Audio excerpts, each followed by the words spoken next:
Think Mike McAllister's got a favorite Hammer song? I don't know. Why don't we ask him? Mike, you got a favorite MC Hammer song? No. I guess if I had to pick one, it would be Too Legit to Quit like Steve, but I was not someone that listens to him on a regular basis on my own accord. Isn't that the one that like Deion Sanders was in the video? Yeah, and, like the Steve. Falcons. Yeah. Ooh, what about Pumps and a Bump? That was a good one.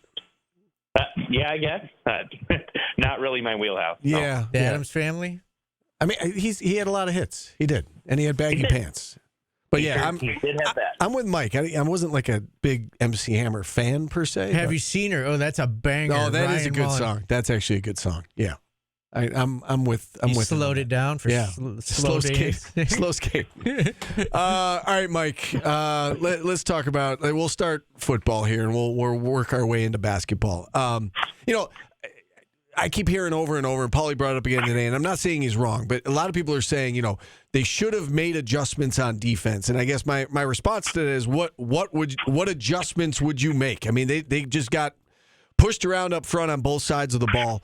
What would you have liked to see differently, I guess, in that game? Or is it just a case of, SU needs a year or two to build up the depth and the strength and the talent that they need on the offensive and defensive line?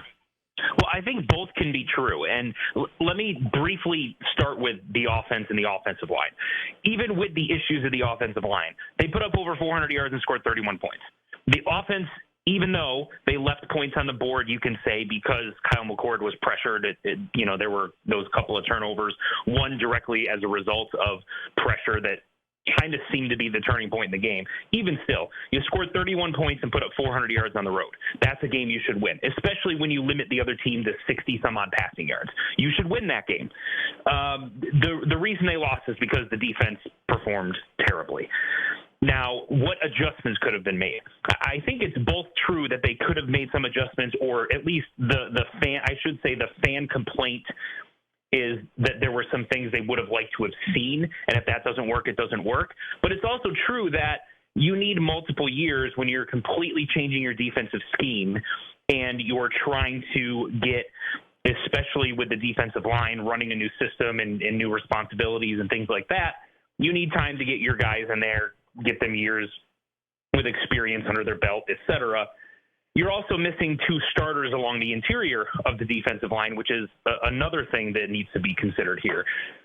So all of those factors, taken into account, I think the main complaint from fans was that it looked, at least from watching it on television, like they were running a three-man line a lot, and that they weren't stacking people in the box, that there was only 6 in the box, once in a while 7, and the safeties were often playing, 10 to 15 yards downfield, as opposed to bringing 1 or 2 of them up, maybe putting 8 in the box and saying, to Castellanos early, who had shown that he was really struggling with his accuracy, and then to the backup quarterback late, who hadn't really played all that much this year, anything meaningful or significant, and to try to make him be the one that beats you by doing some things like that, stacking the box, giving yourselves a number advantage against that ground game, to try to at least limit first and second down runs to get him into third and long situations, and then you can kind of get back to your,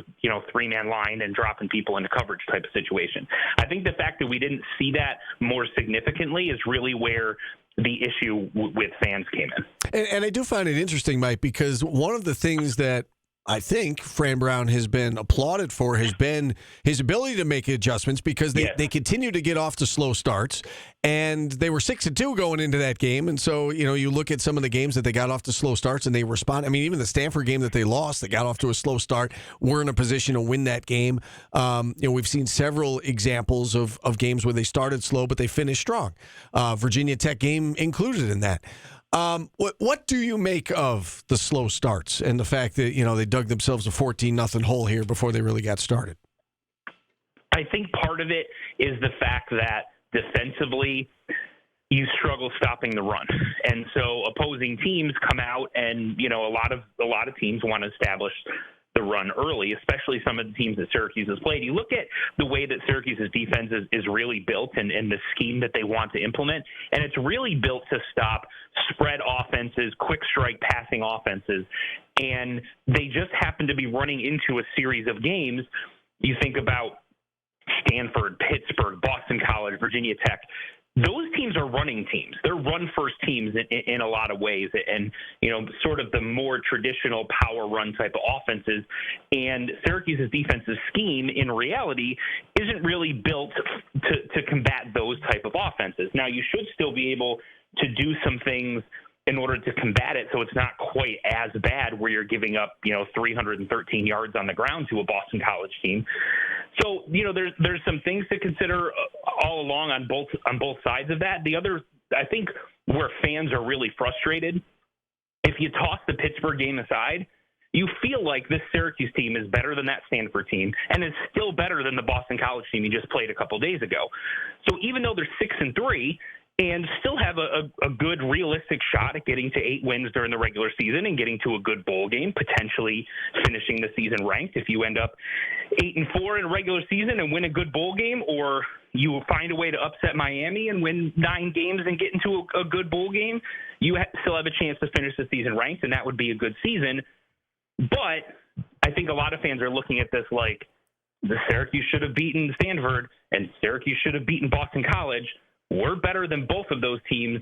Syracuse should be 8-1 right now and controlling its own destiny to the ACC championship game. I think that's really where the frustration is it feels like it was a missed opportunity. Yeah, no, I get that. I totally get that. All right, let's look ahead to Cal. And, it's a team that's tough to figure out, right? I mean, they got off to a 3-0 start. Then they lost 4 in a row, including a game to Miami that they had won, and they gave it away. They should have beaten Pittsburgh, right? They had a missed field goal late. They lost 4 games by less than 10 points combined, and then, now the last 2 weeks, 44-7 over Oregon State, and then a 10-point win on the road at Wake Forest. What do you make of this Cal team, and how winnable is this for Syracuse? I still think it's winnable. Now, Cal's going to be favored because they're playing at home, and, Syracuse has lost a couple road games in a row, and, the issues that Syracuse has had stopping the run and those types of things. So you kind of understand that going in. But here's where I think Syracuse could have an advantage. Cal just gave up 36 points to a Wake Forest team that's not very good, and not even close to what Syracuse is on offense.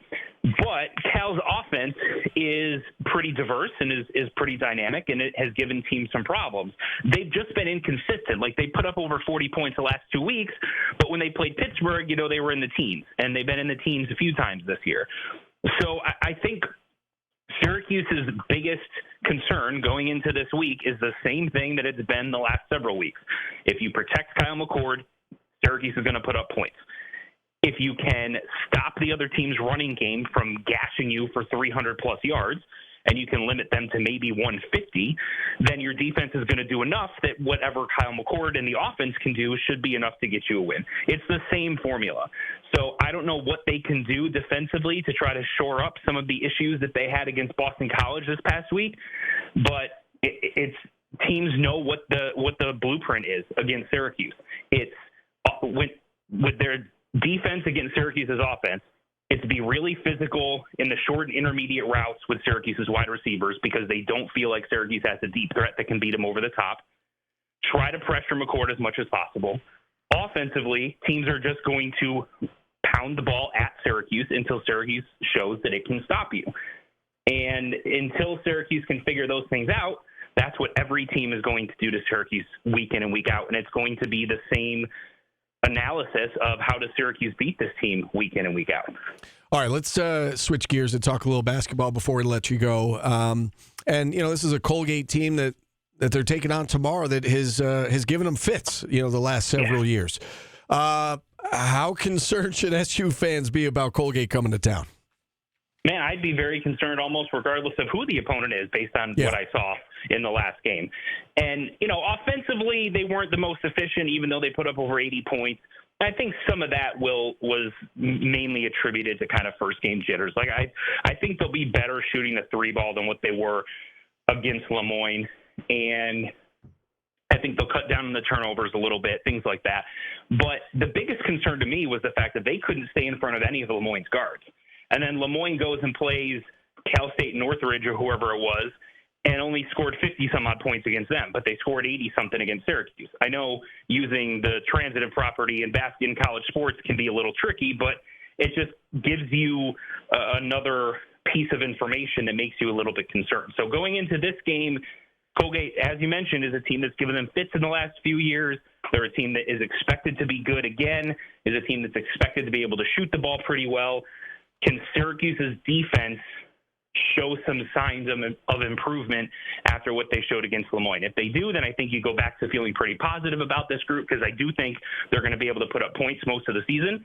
If not, then again, you have more eyebrow raising, more concerns going into the next game. Aside from, the defense as a whole, and you're right, it's definitely got to improve. Is there a player that or another area that you're specifically looking at tomorrow in terms of you want to see more of a certain player, or, whether it be rebounding or, whatever the case may be? Yeah, to me, it's Jaquan Carlos from a defensive standpoint. And the main reason I say that is he was an all-conference performer on the defensive side of the ball at Hofstra. So he's someone that I'm looking at to come in and be a really good defensive player in terms of shutting down the opposing team's point guard and preventing them from getting into the lane, making plays, and sort of making Syracuse's defense scramble. If he can be a little bit better at preventing penetration, maybe get a couple of turnovers as well, get a couple of steals, I think that would certainly make me feel better, because I'm not expecting at any point that Syracuse is going to suddenly become a really good rim protecting team. I think that's going to be a weakness all season. I think defensively where they can show improvement is the perimeter defense, specifically preventing opposing teams' guards from getting wherever they want, and I think that starts with Jaquan Carlos. Mike, you just said something, and I've discussed this multiple times with people. You said there's no rim protector. There's nobody at the rim, it felt like, that game, and multiple times last year. When a guard got beat and went to the basket, nobody was there to protect the rim. And I'm not necessarily saying you need a shot blocker, but you just need somebody to get in the way. Why do you think that is? Well, I think part of the issue is we're used to the zone where even when a guard gets by one of Syracuse's guards, there's guys waiting for them in the lane. Whether or not they're a good shot blocker, good interior defender is a separate issue, but there's at least guys there. When you play man, if teams spread you out, especially if you've got opposing bigs, as you did with Lemoyne and often do with teams like Colgate, who are good shooters, Eddie Lampkin can't kind of sag off and stay in the lane. He's got to go out and play those guys. Or if it's Jair Davis that's in the middle, or, whoever it is, Naheem McLeod, if they bring him in for some time, that's part of the issue when you play man, is if teams spread you out, then it makes it much more difficult to rotate over and offer some protection at the rim. So maybe if you continue to have that issue, you have to go a little bit more zone. I don't know. That's just one of the observations I've made. But oftentimes, if you're sticking with man, that's really dictated by the personnel that the opposing team throws out there. The better bigs they have that can shoot the ball and force you to guard them out at the three-point line, the easier it is for opposing guards to get into the lane without much protection there. All right, Mike, lastly, before we let you go, D-Day for Kiyan Anthony is Friday, down between Syracuse and USC. What's your ultimate prediction here? I think it's going to be Syracuse. I don't know that 100% fact, and it's recruiting, so Kiyan could change his mind 5 times between now and Friday for all I know. I mean, it's teenagers, that's what they do, right? They change their mind. But everything that we've heard throughout the entire recruitment was that Syracuse was the leader and that Syracuse was the favorite. I still think that's true. And, regardless of what his relationship is with Eric Musselman, the head coach of USC, which stems, tied back to when he was the head coach at Arkansas, he's been recruiting him for a number of years. The situation at Syracuse is just different with the connection that his dad has. The NIL opportunities that are going to be there, even though that family obviously is not hurting for money, he's still going to want to make some of his own, right? So there's going to be different types of NIL opportunities for him at Syracuse than there would be at USC. And the thing is, let's say he comes and struggles for his first year, right? Which happens to a lot of really good players. You come in and struggle your first year in college. At USC, I think the response from the fans would basically be, oh, he was just hyped up because of his name. He's not really that good. At Syracuse, I think there'd be more patience and more support from the fan base, even if he does struggle right away because of who his dad is. So I think that's something to take into account as well. But it's just different with Syracuse for everything that we know, and I think ultimately that'll win out. And he'll be joining what's looking to be like a pretty good recruiting class for Syracuse basketball in 2026. Mike, I come on. I love you, but it took 23 minutes this year for someone to say we needed Judah Mintz type player, and then 35 minutes for someone to say we need to play zone. I give it 17 and a half minutes if he struggles out the gate that he's only here because his dad was here. Yes, but here's the thing. They said that about Andy Routens. They said that about Buddy Boeheim. They still say that about Buddy Boeheim. I know they do, which is ridiculous. But there's always going to be those members of every fan base that no matter what happens will view everything from a negative lens.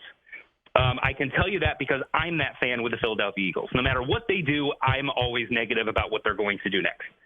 So I totally understand that is part of every single fan base. I think the difference is the vast majority of fans do not feel that way. And I'll go back to Jimmy Boeheim as an example. When he came, there were some people who thought he's only coming because of his last name. Oh, there were a lot. And there were a lot of people that were vocal about it.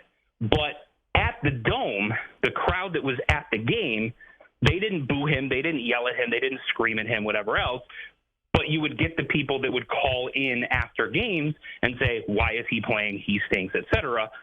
I still think that was a lower percentage of the fan base than what it would appear. They were just more vocal about it. But largely, I think most of the fan base was supportive of him. And I think with Kiyan, even though if he comes out his first game and goes 0 for 12, yes, you're going to have people call in and say he was overrated because of his dad. Why is he here? He stinks, etc. But a vast majority of the fan base is going to be a little bit more patient with him because of who his dad is. Yeah. All right. I buy that. All right, Mike. Of course you do, Steve. No, I do. I mean, you're the one that said nobody would say fire red. I did say that. It took the Tennessee game. I did say that. That's true. I did say that. All right, Mike, good stuff. We'll see you on the Orange Nation TV show later tonight. All right. Thanks, guys. All right, Mike McAllister joining us. And with that, we got to get to a timeout. I like that you guys see the good in everybody. That's good. You're the opposite. I don't trust. We balance each other well. Yes, I know. I don't trust anybody. Fran Brown's weekly press conference coming up at 1 o'clock. We're back after this on ESPN Radio.